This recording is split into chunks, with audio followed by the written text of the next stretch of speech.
ঘুমের কারণে কোনো ওয়াক্ত ছুটে গেলে বা সালাত ছুটে গেলে কি করণীয়? ক, পরের ওয়াক্তের সাথে আদায় করা। খ, পরের দিন একই ওয়াক্তের সাথে আদায় করা।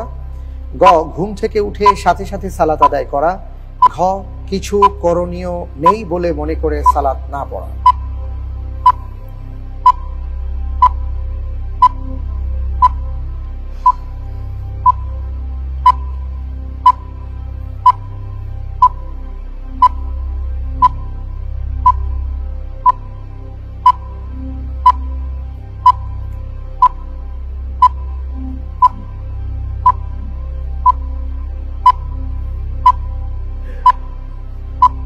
জি,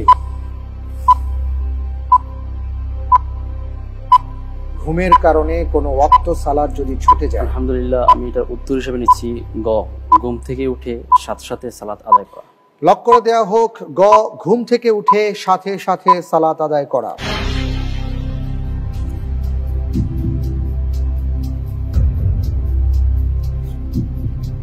আপনি যে উত্তরটি দিয়েছেন